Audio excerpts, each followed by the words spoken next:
Assalamualaikum warahmatullahi wabarakatuh. Selamat datang di pembelajaran modul yang keempat, yaitu dasar konseling dan psikoterapi.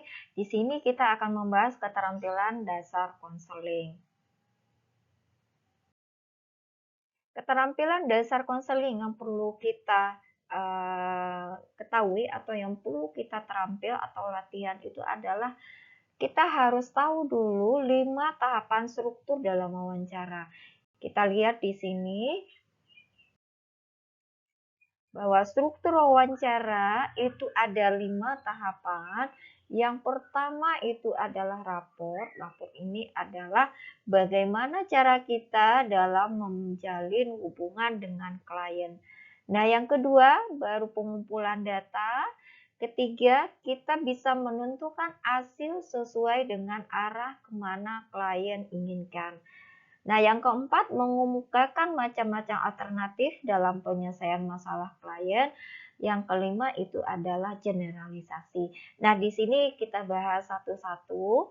Kita lihat. Yang pertama, urusan kita lihat itu adalah bagaimana cara kita menjalin hubungan dengan klien atau yang kita sebut dengan rapport, ya. Jadi di awal kita memberikan konseling, ketika klien datang, bangunlah hubungan dengan klien.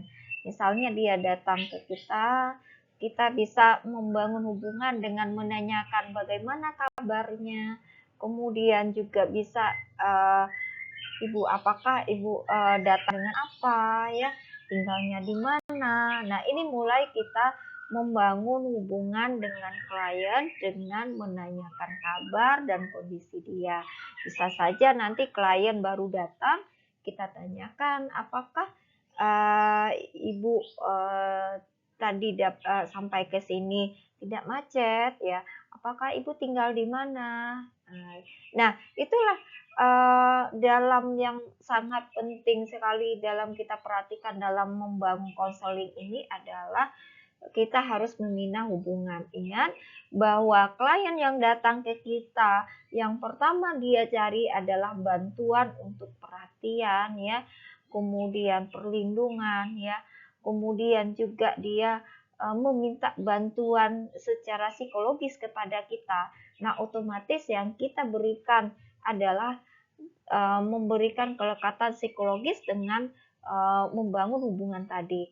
Dengan kita berhasil membangun hubungan, maka klien akan merasa nyaman dengan kita. Jadi, klien datang pertama kali, yang kita lihat yang pertama itu adalah membangun hubungan dengan klien. Ini kita sebut dengan rapport, ya. Rapport ini adalah harus berhasil ketika pada tahapan pertama.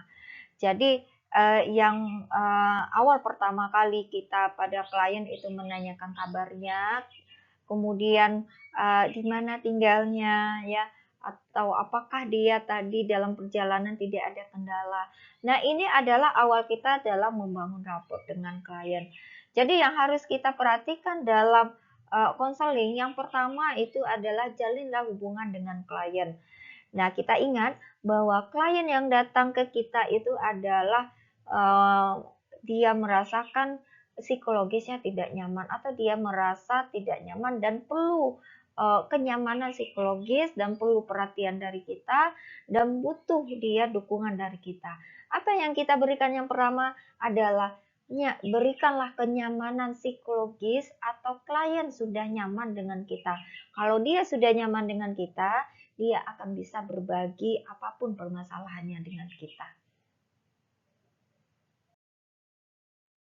Nah, yang kedua ini adalah pengumpulan data. Pengumpulan data di sini yang perlu kita ketahui yaitu apa masalah klien. Jadi pada tahap ini kita dapat merumuskan masalah dan mengidentifikasi hal-hal yang bisa dilakukan dan diberikan kepada klien. Jadi kita bisa mengetahui alasan mengapa klien sampai datang untuk melakukan konseling kepada kita. Nah, yang ketiga, ini adalah menentukan hasil sesuai dengan arah mana klien inginkan. Jadi, apakah yang klien inginkan dari permasalahannya yang sudah kita ketahui pada tahap 2. Jadi pada tahap ini yang penting itu adalah kita mengetahui apa keinginan klien atau yang dia inginkan dari permasalahannya, apakah senada atau bertentangan dengan apa yang secara rasional ya, atau yang dia pilih itu misalnya negatif ya. Jadi pilihan atau hasil yang diinginkan oleh klien dari masalahnya itu harus kita ketahui apa. Nah, jadi kalau pilihannya itu adalah positif, berarti kita perlu penekanan yang lebih positif lagi untuk klien. Nah, tapi kalau seandainya negatif, berarti kita perlu usaha lagi untuk memberikan edukasi kepada klien agar pilihannya itu menjadi yang positif. Nah, yang keempat ini adalah baru kita nanti mengemukakan macam-macam alternatif dari penyelesaian masalah klien ini. Nah, jadi pada alternatif atau macam-macam alternatif ini yang memilih itu adalah klien itu sendiri. Jadi di sini konselor hanya mengemukakan berbagai macam alternatif untuk menyelesaikan masalah klien. Jadi seringkali melibatkan penelaahan ya yang panjang mengenai dinamika pribadi dan merupakan tahap yang berlangsung paling lama. Jadi di alternatif ini kita akan memberikan sesuatu mengumumkakan pilihan-pilihan yang akan dipilih oleh klien. Jadi alternatif ini fokusnya itu adalah pilihannya klien akan memilih dari beberapa alternatif yang kita kemukakan kepada klien. Yang kelima itu adalah generalisasi. Generalisasi dan pengalihan proses belajar. Di sini apakah klien itu mau melakukan itu. Jadi setelah kita berikan alternatif, dia pilih alternatif kita. Jadi di sini konselor melakukan generalisasi dan pengalihan proses belajar untuk memungkinkan klien mengubah cara berpikir dan proses belajarnya. Di sini kita dapat mengetahui setelah selesai proses konseling, bisa melalui evaluasi dan menanyakan apa saja yang dilakukan klien setelah alternatif yang kita berikan, apakah dia laksanakan atau tidak. Nah, kita lihat di sini proses belajarnya dari konseling yang sudah kita lakukan kepada klien.